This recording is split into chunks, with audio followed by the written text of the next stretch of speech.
अरे हरिया, मैं काम करता हूँ बहुत बढ़िया, खाता हूँ खाना और रोज गाता हूँ गाना। अरे यार, आज तो बहुत देर हो गई। इस खतरनाक जंगल को देखकर तो मेरे हाथ पैर ठंडे हो गए हैं। अगर मैं वक्त पर गांव नहीं पहुंचा तो मालिक बहुत नाराज हो जाएंगे। तभी हरिया को एक आवाज सुनाई देती है। सुनिए हरु जी। अरे, ये आवाज किसने दी? तभी हरिया को सामने कुछ दूर एक औरत खड़ी दिखाई देती है। अरे भाई, ये औरत अकेली इतनी रात को इस जंगल में क्या कर रही है? चलकर पूछना पड़ेगा। फिर हरिया अपनी बैलगाड़ी उस औरत के सामने लाकर रोक देता है और उससे पूछता है। अरे सुनिए, आप इतनी रात को इस खतरनाक जंगल में अकेली क्या कर रही हैं? तभी वो औरत मीठी आवाज में कहती है। अरे हरु जी, आप आ गए। मैं कब से आपका इंतजार कर रही थी। वैसे तो यहाँ से काफी लोग गुजर चुके हैं, लेकिन मैं खास आपका इंतजार कर रही थी।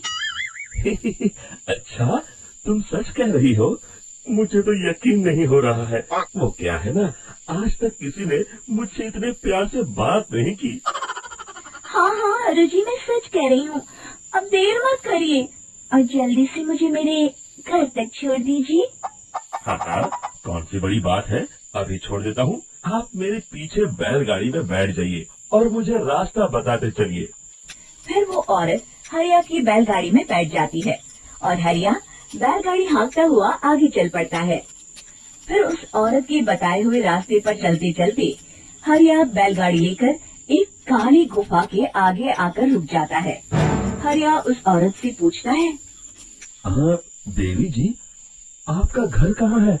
यहाँ तो एक गुफा के अलावा और कुछ नहीं है।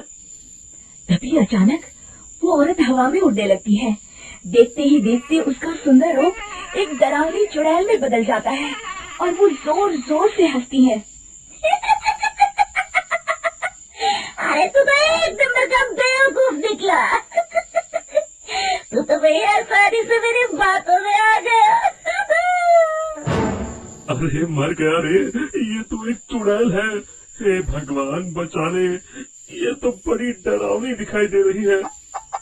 और फिर अगले ही पल हरिया की बैलगाड़ी में रखा सारा सामान हवा में उड़ता हुआ उस काली गुफा के अंदर चला जाता है और वो चुड़ैल भी उस गुफा के अंदर जाकर कहीं गायब हो जाती है।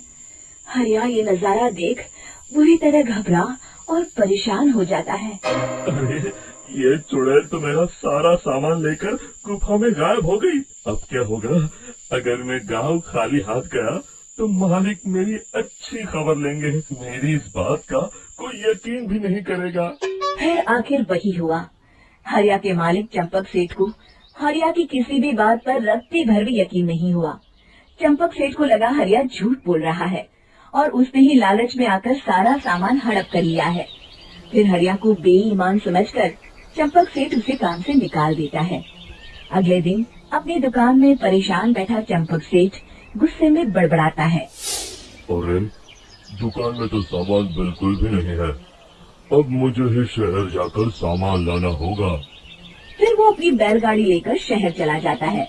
शहर से सामान लेकर जब चंपक सेठ वापस गांव लौट रहा होता है, तभी उसे एक आवाज सुनाई देती है। चंपक जी, ओ चंपक जी। अरे, ये तो कोई मेरा नाम लेकर मुझे पुकार रहा है।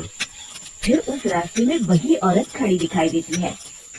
फिर क्या था, हरिया की तरह चंपक सेठ भी उस औरत के पास अपनी बैलगाड़ी लेकर जाता है और वो भी उसकी चिकनी चुपड़ी बातों के मोह जाल में फंस जाता है। फिर चुड़ैल उसे भी अपनी गुफा तक ले जाती है और उसका सारा सामान लेकर गुफा में गायब हो जाती है।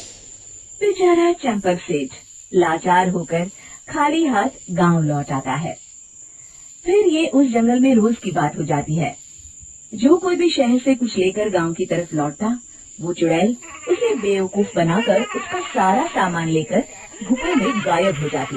एक दिन हरिया एक लकड़हारे को उसे जंगल की तरफ जाते हुए देखता है। फिर हरिया उसे रोकते हुए कहता है। अरे भाई, क्यों अपनी मौत को दावत दे रहे हो? मेरी बात मानो, आगे जंगल में मत जाओ वहाँ एक बड़ी भयानक चुड़ैल रहती है। लकड़हारा हरिया की बातों को नजरअंदाज करते हुए कहता है, अरे भाई, मुझे पहले ही बहुत देर हो चुकी है, मुझे जाने दो भाई। शाम तक लकड़ियाँ काट कर शहर के बाजार में बेचना है। तुम अपनी ये कहानी किसी फुर्सत में बैठे इंसान को सुनाओ, मैं तो चला। इतना कहकर लकड़हारा वहाँ से आगे जंगल की तरफ चला जाता है। फिर अगले दिन गांव के मुखिया के घर के बाहर बहुत सारे लोग जमा हो जाते हैं। तभी हाथ में कुल्हाड़ी लिए खड़ा लकड़हारा कहता है, अरे मुखिया जी, अब आप ही हमें बचाइए उस जंगल वाली चुड़ैल से। हमारा सारा काम तो शहर से ही होता है। अरे मुखिया जी, उस चुड़ैल की वजह से तो मैं पूरी तरह बर्बाद हो गया हूँ। हम सबको मिलकर उस चुड़ैल का कोई इलाज करना पड़ेगा। तभी भीड़ में खड़ा वीरा कहता है, आप लोग चिंता मत करिए, कल से वो चुड़ैल किसी को नहीं लूट पाएगी। मेरे पास एक बहुत अच्छी तरकीब है। तभी चंपक सेठ उसका मजाक उड़ाते हुए कहता है, अरे तेरा नाम वीरा है तो क्या हुआ? तूने अभी उस चुड़ैल को देखा नहीं है? जाकर अपना काम कर, बड़ा आया। तब मुखिया जी कहते हैं, नहीं नहीं चंपक सेठ, मुझे लगता है हमें इस लड़के को एक मौका देना चाहिए। फिर सभी गांव वाले मुखिया जी की बातों से सहमत हो जाते हैं और वीरा शाम को एक बैलगाड़ी में कुछ सामान लादकर उस जंगल की ओर चल देता है। वीरा, ओ वीरा, कहाँ जा रहा है? तभी वीरा मुड़ के देखता है, वही चुड़ैल एक औरत के रूप में खड़ी है। अरे बहन जी, मैं आपको ही ढूंढ रहा था। देखिए, मैं आपके लिए क्या लाया हूँ। अरे वाह, तू खुद मेरे लिए इतना सामान लाया है। तू ही अकेला गाँव में समझदार है। जरा देखो, मैं भी खोल के बड़ी भूख लगी है। जैसे ही चुड़ैल उस सामान पर से कपड़ा हटाती है, एक भगवान शिव की तेज रोशनी उसके अंदर मूर्ति से निकलती है और चुड़ैल अपने असली रूप में आकर जलने लगती है। अरे मैं जल रही हूँ, बचाओ! बचाओ! ओम नमः शिवाय! देखते ही देखते वो चुड़ैल राख के साथ उड़ जाती है और सभी गांव वाले भी वहां जाते हैं। शिक्षा बुराई पे सदा अच्छाई की ही जीत होती है।